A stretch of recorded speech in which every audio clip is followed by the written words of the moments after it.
Hello, scientists. Thanks for tuning in. This recording is all about bias. So, what is bias? Bias includes influences on a situation that can affect results. For example, let's say you have a dog and you think your dog is the cutest dog in the whole world. So you decide to enter your dog in a local contest to figure out who has the cutest dog. Of course, you want to win because you would love the satisfaction of knowing that your dog is the cutest. Also, there is a $1,000 prize of a gift card to the pet store, so you really want to win. Should you be allowed to be one of the judges of the contest to determine who the winner is? No, you can't be a judge of the contest because you are biased. Of course, you are going to vote for your dog because you want to win and because you naturally think that your dog is the cutest. But if you were a judge in the contest and voted for your dog, that would give you and your dog an unfair advantage at winning. You being a judge could affect the results of the contest and sway it towards your dog, when in reality, your dog might not win the contest if you weren't a judge. So to avoid bias, none of the dog's owners or their friends or their relatives should be judges in the contest. That way, the results will come out fair and square, and we'll really know whose dog is the cutest. So how does bias relate to science? Bias includes influences on a situation that can affect results, and that includes scientific results from experiments too. It's important to look out for bias because it can affect results and make them wrong. There are three different types of biases: personal, cultural, and experimental. Personal bias is when a person's likes and dislikes influence something. Cultural bias is when a group of people's beliefs, social forms, and traits influence something. Experimental bias is when there is a mistake in the design of an experiment which makes a particular result more likely to happen.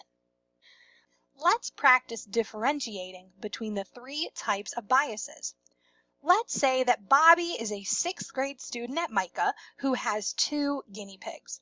He wants to know what type of fruit that all guinea pigs like the best.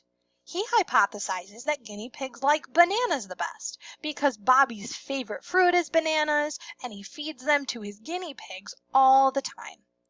He finds a list of safe fruits for guinea pigs and designs an experiment where he will feed his guinea pigs those fruits to see what they like best. But he decides he won't include oranges or kiwi because Bobby doesn't like those fruits.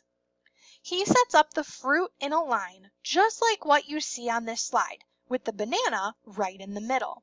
He brings each guinea pig one at a time and sets them down in front of the line in the middle, just like on this slide. Each guinea pig goes for the banana first, so Bobby concludes that all guinea pigs like bananas best. Where are the biases in this experiment? Let's start with personal. Remember that personal bias is about a person's likes and dislikes. If you recall, Bobby's favorite fruit is bananas, so he thought that the guinea pigs would like bananas best. It's possible that Bobby's love for bananas could have unknowingly influenced the experimental results to come out as bananas winning. Bobby also dislikes oranges and kiwis, so he didn't include them in his experiment, even though the guinea pigs might like them more than the other fruits. But now he won't know. Next is cultural bias. Remember that cultural bias is when a group of people's beliefs, social forms, and traits influence an experiment. It does not appear that there is clear cultural bias in this experiment. But maybe Bobby's list of fruits that he found that he could feed his guinea pigs had exotic fruits from other countries that he had never heard of or eaten before or could not buy at his local grocery store. The exclusion of those exotic fruits could be considered cultural bias. The guinea pigs might love exotic fruits way more, but we won't know because they aren't in the experiment. Last is experimental bias.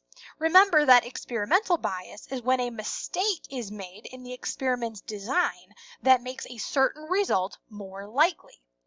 Take a look at the pictures of fruit and the arrangements of them in the line.